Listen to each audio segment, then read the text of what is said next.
शोपियान में जो ऑपरेशन शुरू हुआ था, एक एसपीसी मिला था शोपियान पुलिस को। आर्मी सीआरपी पुलिस ने कॉर्डन डाला, उसमें ऑपरेशन चला। हम लोग बहुत जितने भी एसओपी थे उसको फॉलो किए। इमाम को अंदर भेजे, उसके रिलेटिव को, पेरेंट्स को, भाई को भेजे। किसी का बात नहीं माना, सेंटर नहीं किया। फिर हम लोग मस्जिद शरीफ का बहुत इज्जत करते हुए उसमें सिर्फ टीयर स्मोक डाले। अब बीच बीच में विंडो से कभी फायर किए। किसी भी आईडी का यूज नहीं किया गया, किसी भी एक्सप्लोसिव का यूज नहीं किया गया, रॉकेट लॉन्चर का यूज नहीं किया, आग नहीं लगने दी हम लोग। मस्जिद शरीफ बिल्कुल सही है, अभी उसकी सफाई हो रही है। 5 के 5 टेररिस्ट मारे गए, लोकल है। उसमें 2 HM का है, 1 LED का है, 2 HVH का है। और उसी टाइम में हम लोग को खबर मिला था कि आप मीडिया लोग भी एक बताए थे सोशल मीडिया पर कि जो इम्तियाज जो है एजेंट के चीफ वहां से फंसा हुआ है। फर्दर हम लोग उसको डेवलप किए तो पता चला कि इनिशियल कॉर्डन लगते लगते ग्रेनेड थ्रो करके 2 टेररिस्ट भागा है वहां से। जिस घर का इंफॉर्मेशन था उसको भी हम लोग पूछताछ किए। फिर उसके बाद हम लोग फर्दर इंड को डेवलप किए और खबर मिला कि नेबुक त्राल में एक ओपन अर्चर्ड में हाइडआउट है, वहां फंसे। फिर वहां पर आर्मी और पुलिस सीआरपी जाके कॉर्डन डाली और इनकाउंटर हुआ जहां पर कि 2 टेररिस्ट मारे गए। 7 के 7 टेररिस्ट के हाथ में AK-47 था, 2 पिस्टल एक्स्ट्रा था। इनके खिलाफ काफी केस दर्ज है। ये सिविलियन किलिंग इन्वॉल्व था। उसमें से इम्तियाज है एक जो था, जो सॉकल्ड अपने आप को एजेज का चीफ मानता था।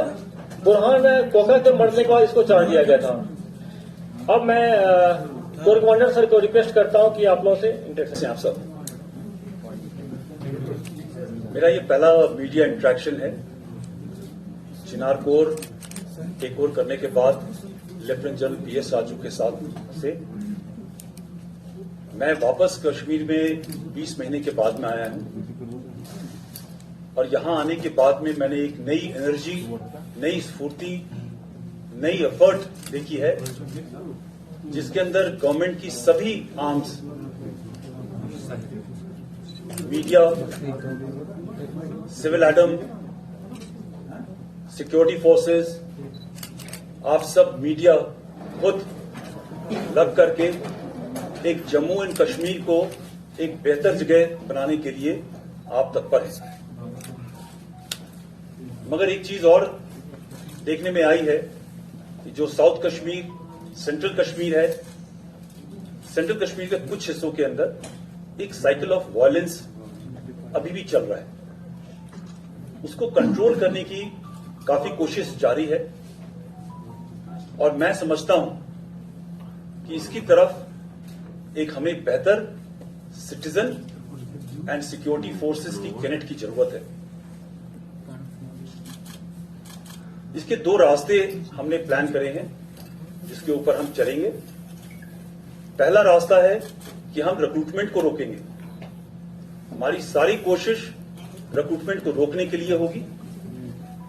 और दूसरी कोशिश होगी जिसके दौरान जो नेटवर्क इस रिक्रूटमेंट को चलाता है, जो ये OGW का नेटवर्क है, सोशल मीडिया, ऑनलाइन मीडिया का सिस्टम है, रिक्रूटमेंट का, रेडिकलाइजेशन का, हम उस पर ज्यादा गौर करेंगे और कोशिश ये करेंगे कि इस नेटवर्क को निकाला जाए। इसके दौरान हमें आपसे सिर्फ यही गुजारिश है आवाम से कि हमारी मदद करें। जो हमारे कश्मीरी बच्चे रेडिकलाइज करे जाते हैं, जो लोग रेडिकलाइज कर रहे हैं, उनसे उनको बचाएं।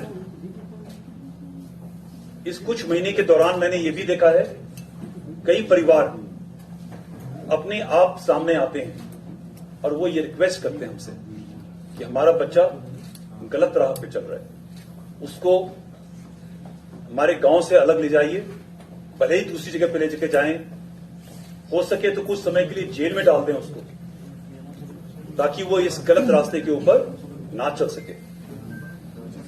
तो मेरी दरख्वास्त है, हाथ जोड़ करके रिक्वेस्ट है आवाम के साथ कि हमारी मदद करें, सिविल एडम की मदद करें, सिक्योरिटी फोर्सेस की मदद करें, ताकि जो रिक्रूटमेंट का साइकिल है ये बंद हो और हमारा कश्मीर एक अग्रसर रास्ते के ऊपर, प्रगति के रास्ते के ऊपर, पीस एंड प्रॉस्पेरिटी के रास्ते के ऊपर चले। मैं Jammu and Kashmir police led ये 24 घंटे के अंदर जो ऑपरेशन हुआ है, जिसमें 7 टेररिस्ट मारे गए हैं, इसके अंदर जम्मू कश्मीर पुलिस के सभी अधिकारियों का, जवानों का और इनके साथ सहयोग में लगे हुए सीआरपीएफ और राष्ट्रीय राइफल के जवानों का मैं बहुत शुक्रिया अदा करता हूं। एक बहुत ही सेंसिटिव समय आया जब मस्जिद के अंदर, मस्जिद वो जगह है जहां पे इबादत करी जाती है, दुआएं मांगी जाती हैं, ऊपर वाले को याद किया जाता है। ऐसी जगह पर घुस करके जो रेडिकल वायलेंस के साथ जाने वाले लोग, उनके लिए वो स्थान नहीं है। मगर फिर भी जैसा आईजीपी साहब ने बताया, बहुत ही एहतियात बरता गया। आईजीपी साहब खुद, जीओसी विक्टर साहब खुद मौके के ऊपर मौजूद रहे।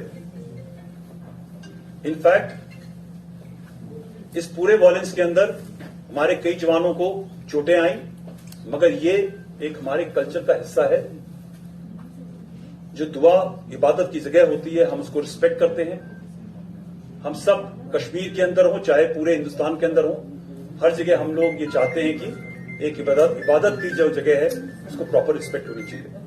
इसके लिए हमारे जवानों को इंजरीज उठानी पड़ी। हमारे सभी जवान सेफ हैं, सारे ऑपरेशन को अच्छी तरह कंक्लूड करा गया है और मैं फिर से सभी सोल्जर्स को जो इस ऑपरेशन में इन्वॉल्व थे, उनको मैं मुबारकबाद देना चाहता हूं।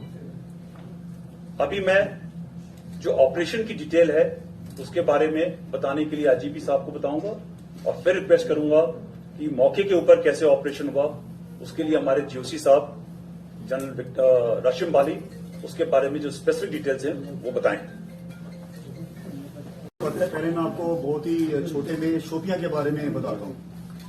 जैसा कि कोर कमांडर साहब बता ही रहे थे कि ये बहुत ही एक संजीदा सा ऑपरेशन था और जब से मैं यहां पर आया हूं, मैं आपको ये भी बताता रहा हूं कि कोर कमांडर साहब और नदन आबी कमांडर साहब बार बार दो ही चीजों पे एम्फसाइज करते रहे हैं।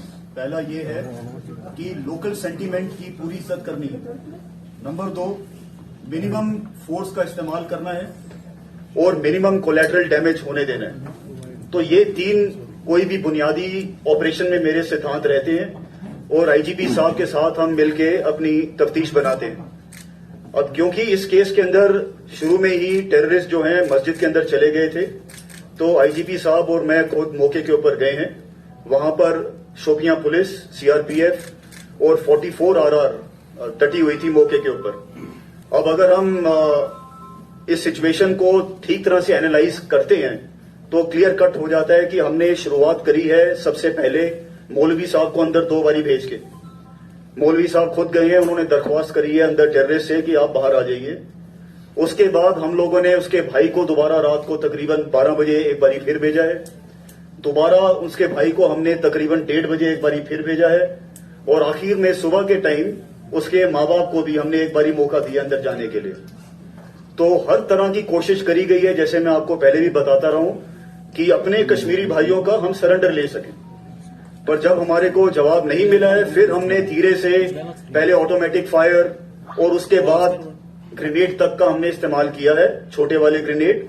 और कोर कमांडर साहब का बार बार हमारी तरफ यही पैगाम आ रहा था कि मेरे को इससे ज्यादा और कोई फोर्स का वहां पर इस्तेमाल नहीं चाहिए, ताकि जो पाक जगह है उसको पाक ही रखा जा सके।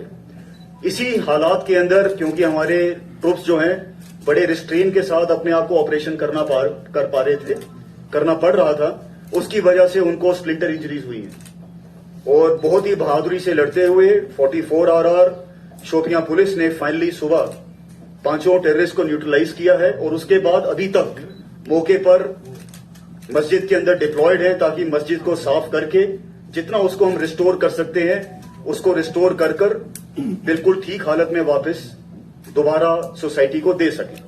तो ये था आपकी पहली ऑपरेशन। और दूसरी ऑपरेशन, जैसे आईजीपी साहब ने बताया, 42 RR ने जनरल एरिया त्राल में एक गांव जिसका नाम नौबुग है, वहां पर अंजाम दी है। अगेन इसकी इंटेलिजेंस जो है हमारे को जेकेपी से मिली है और वो हाइड आउट एक ओपन इलाके के अंदर था। 42 RR ने बहुत ही एहतियात बरतते हुए बिल्कुल मिनिमम फोर्स यूज करके वहां पर 2 टेररिस्ट को मार गिराया है। और ये जो एक टेररिस्ट जो गिरा है ये 2019 विंटेज का है और ये सरगना था एक काफी इंपॉर्टेंट ग्रुप का। सो ये दोनों ऑपरेशंस तकरीबन जाके 11:30 बजे तक खत्म हो गई हैं। उस इलाके में भी, त्राल में भी सफाई और उस इलाके का पूरा हाइड आउट वाली लोकेशन को चेक करना, क्लियर करना, वो सारी ऑपरेशन खत्म हो गई है। आप सबके जरिए मैं आवाम को साउथ कश्मीर में दोबारा ये भरोसा कोर कमांडर साहब के बिहाफ पे देना चाहूंगा कि Victor force Jammu Kashmir police के साथ कमिटेड है। जितने ज्यादा से ज्यादा लोग वापस मेन स्ट्रीम में आना चाहते हैं उतने बच्चों को सरेंडर लेके वापस लाने के लिए। पर अगर हमें मजबूर किया जाएगा और अगर हमारे पास चारा ही नहीं होगा तो हमारे को फोर्स को एक ठीक तरीके से अप्लाई करना पड़ेगा। आपकी तरफ से अगर कोई सवाल हो। डिटेल आपको ब्रीफ में पहले बता चुका हूँ, तो मैं जीएससी सर रिक्वेस्ट करता हूँ कि